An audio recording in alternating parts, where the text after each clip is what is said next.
So we were forced to just decide, are we playing this game because we love it, or are we playing this game because it's gonna blow up and get bigger? And I'm not sure we really thought in those terms. Oh!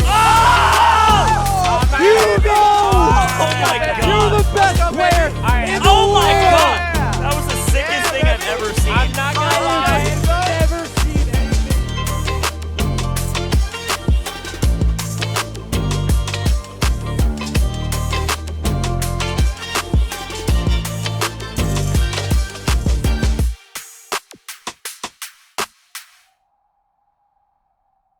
My name is Hugo Gonzalez, aka HugS, and I've been playing Smash since about 2004 competitively. Played the game as soon as it came out in 2001.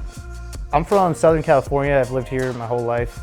Grew up playing a lot of video games because I had asthma as a kid. With me loving competition, that was the best way for me to keep that going, since I couldn't really do sports the way that other kids were doing back then.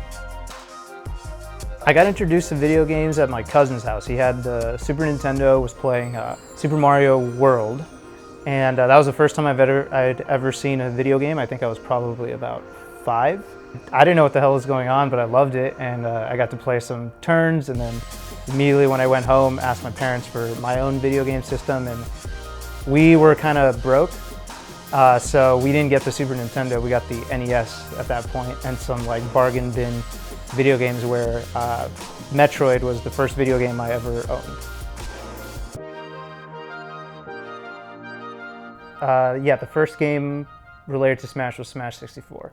Discovered it through the commercial where there's people in the Yoshi costume and the DK costume, the Mario costume, and they just start beating each other up. That's the first time I was introduced to it, and I loved it.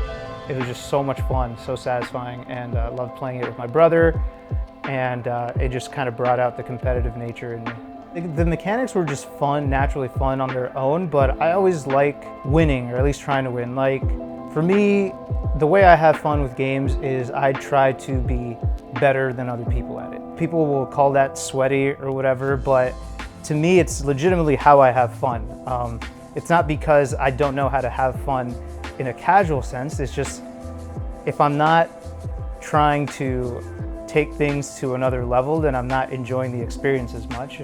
And so I want to have fun with games just like everyone else, so I compete. My first introduction to the competitive scene was in 2004.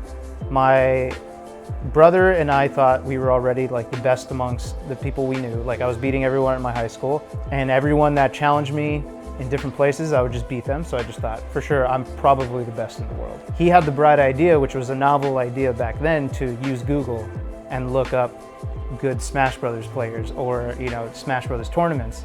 And from there we found Smashboards, which then led us to a video of AOB versus Grid. And I saw them play, and I saw high-level mechanics for the first time. And even then, I didn't think it was anything special. I just thought it was different, and that I could just do the same thing. On my brother's insistence, he convinced me to go to my first tournament ever. I didn't want to go because I thought it was just a waste of my time, that I would just win. It's like, just come with me to this tournament one time, and then so I went. I got destroyed by the best player in the world's 14-year-old sister. Her name was Helen. And the best player in the world at the time, Ken, was watching and laughing on the couch while it happened. So I got into the car, went home, and I told my brother instantly, we're coming back, because I'm not going out like that.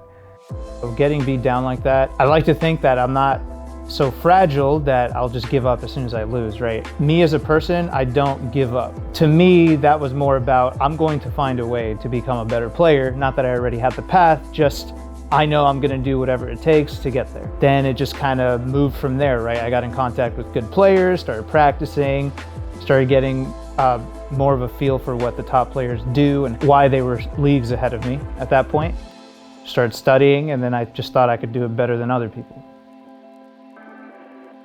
Once you start playing with top players, then you become familiar with all the nuances of their advanced play.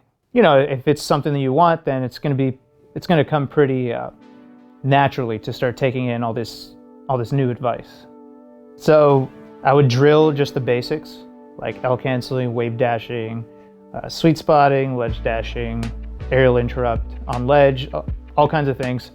That's just to have the fundamentals down, because that's not something you want to mess up in an actual tournament.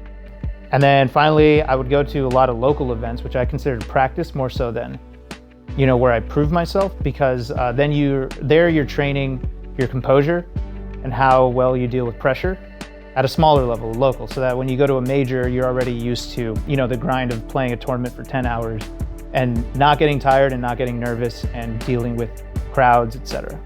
So I had won tournaments on the local and regional level a couple times leading up to 2007, where I finally played on a really, really big stage and was nearing first place. So I got second at EVO 2007.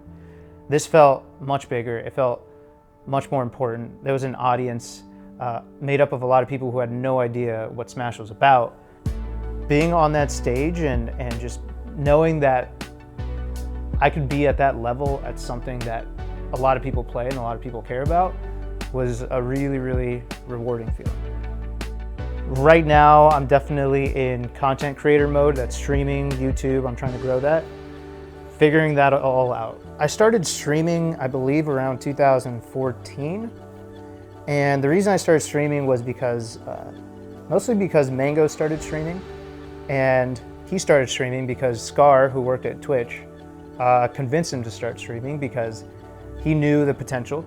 He knew what people needed to do to grow their brand or to just grow as people in the esports space. Streaming for me initially was Melee and maybe even lessons, because I was a good player and people wanted to learn how to play the game. But to be honest, I didn't really enjoy it and it felt like more work. So I was leaving my accounting job, coming home, and then just doing more work is what it felt like. So then at one point I got a little tired of it. And I said, when I go home and stream, I'm just gonna crack a beer and I'm just gonna hang out with people. That's me looking for Chewed at, because I don't see him. I don't see him anywhere in this top 8. I can't see him. Content creation to me is something that I'm always changing my mind on what it is to me. At its core level, it is the place where I get to express myself creatively. Here, it's just whatever's on my mind, whatever I think is funny, whatever I actually want to talk to people about, whatever I want to hear about, I get to do it on stream. Community has kind of helped me out in this content creation thing where I get a lot of immediate feedback. I also get some really awesome messages from people who tell me how my content has either affected their lives in some kind of positive way or just entertaining for them. But sometimes it's a little bigger than that for them, and I think that's really cool that my jokes or my opinions on things or whatever can provide entertainment and just some kind of escape for people. So I think that's really awesome. Mods, who linked this? Right now, I'm in a place where I feel like I definitely want to grow in content creation. I think with the pandemic this year, I haven't had too much of an interest with online play. And so while I wait for live tournaments to come back, it just made a lot of sense to put a lot of effort into content creation because I had already put that kind of effort into Smash, saw that succeed. So now I want to try my hand at something else. But that's not to say that I've retired from Melee. I'm just not interested in the online events, and I'd rather focus on growth somewhere else right now. I can't fucking believe it, dude. That's a dream. It's my birthday today. Well, now Sunday, so I'm gonna be birthday top 8 at Genesis. First super major top 8 for a Samus ever. Yeah. Dude, and then made a run. Dignitas just sponsored me, so Yeah. it's the whole time I was worried, fuck, they picked me up. Who knows how I'm gonna do? And then I made top 8. I just can't fucking believe this. Top and 8. the whole time I was just thinking, before I started thinking about EVO and how close I was. I'm like, not this time, baby, not this time. It's not gonna happen this time. Congrats, dude.